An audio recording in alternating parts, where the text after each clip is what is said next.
Welcome back folks, and welcome to a new Dragons Dogma 2 news video. So today we're going to be covering the latest update to the game because Capcom has pushed a new update for PlayStation 5 and Steam. Keep in mind that the updates for Xbox Series X and S are planned in the next few days. Now the reason for it is the certification process. I think it's mostly related to that because Xbox, or well, Microsoft has a relatively complex certification process every single time you want to push an update for your game, and therefore, as it is basically with other games as well, it takes a bit of a longer time for Microsoft to actually accept that before they push the update out. So what developers usually do is when they have the update ready, at that time they are going to have it ready for, let's say, PlayStation and Steam or PC, but they're going to wait those few days for Xbox to allow it, and then they basically push the updates for all of the platforms. But Capcom went the other route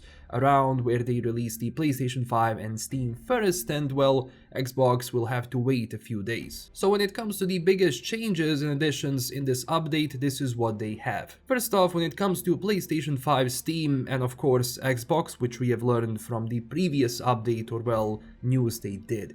So first off, they are adding the option to start a new game when save data already exists, and right now if we go into Dragons Dogma 2, indeed we are going to have the option to start a new game. This is definitely a welcome change for everyone who wanted to do it, but well, they didn't want to go and meddle around with the files. This is especially important if you are on consoles, where meddling with those save data files is a bit trickier than it is on PC. So yes, don't worry, you're going to have a new game option on each platform, including the Xbox One, in the next couple of days. They also changed the number of Art of Metamorphosis items available at the Pawn Guild in the game to 99. I believe before you had 2, but now you have 99 to buy.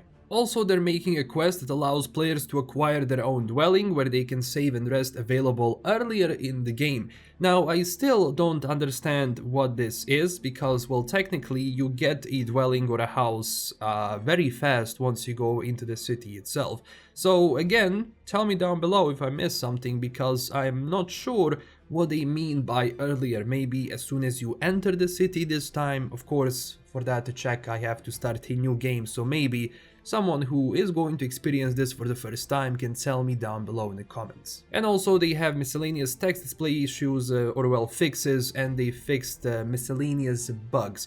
Now of course we don't have the exact detail on which those miscellaneous bugs they're talking about. They're actually very tight when it comes to these patch notes. I remember when CDPR does this, they kinda list it all, but yeah. Now for PlayStation 5, they have added the option to switch the motion blur on or off in options, so definitely double check that. And also they added the option to switch ray tracing on or off in options. This should potentially give you a little bit more frames, but of course let me know down below in the comments. And they added the option to set the frame rate at max 30 frames in options, or leave it at variable. At this point it is definitely worth maybe locking out frame rate at 30 and seeing if it's more stable than having the variable one. Now on Steam they improved the quality when DLSS Super Resolution is enabled. Now I'm going to show you some of the gameplay from the city. So on one we have DLSS enabled on quality, on the other we don't have any DLSS or FSR, and on the right we have FSR. To be honest, I didn't really notice a big difference on my machine. Actually, just turning off DLSS and everything else just got me kinda the same frame rate. Obviously, one of the things which definitely needs to be playing around, which I'm going to do, is maybe lowering the sharpness a little bit, because once you turn everything off, especially when DLSS goes off, it is incredibly sharp game. But to be honest now, even under DLSS, under quality, the actual image is okay. Keep in mind it was definitely a little bit more blurry in the previous version of the game, but it's still kind of very much similar. And also they fixed an issue related to the display of models under some specific settings, where basically they didn't want to spawn in properly, and once they do, they were missing some textures. And also at the bottom they said these options won't affect frame rate significantly. Improvements to frame rate are planned for future updates. So my opinion about this update is this. Going through the gameplay itself, like the update itself when it comes to at least frame rate on PC, I mean it's pretty much the same. Because I told you in the previous video that this is going to be more of a band-aid for the game rather than a full fix, which, you know, it's going to take a lot more time than 1 week. Although I am surprised very positively that this update was pushed relatively fast, like 1 week. I expect at least 2 to 3 weeks until this comes out. So if they do continue like this, if their next updates really handle the actual frame rate, and, you know, especially when it comes to, you know, just people spawning around you like NPCs, I think this is going to be a very positive change for the game. Now again, I don't expect this bigger update to be released anytime soon because there is no way they're gonna be able to do it that fast.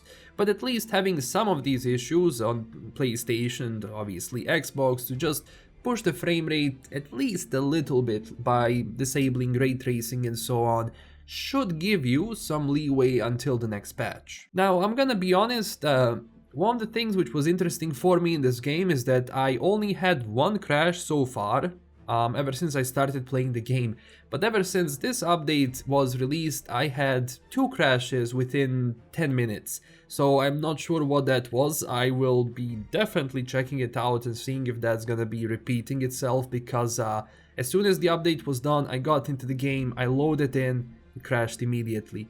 It never happened prior to this update, so that was kinda interesting. Now besides this, they didn't really show anything else when it comes to patch notes themselves, so this is definitely a smaller one. So that's it for today. I don't want to go too long because, well, there wasn't too much under this, but definitely let me know down below in the comments how is the game performing right now for you, when at least on PlayStation, when you turn off ray tracing and motion blur, or if you max out the frame rate. And especially let me know on PC if DLSS is actually a lot better now than it was before. For me it's kinda alright. I mean, it's definitely sharper and they removed some of the smudginess which they had in the previous update, but still, you know, it's not going to be something, you know, huge. Thank you again for watching, and also don't forget to smash that like and subscribe button for more, and check us out on Twitter and Discord. Huge thanks to my current Patreon supporters, and I will see you in the next video. Bye bye.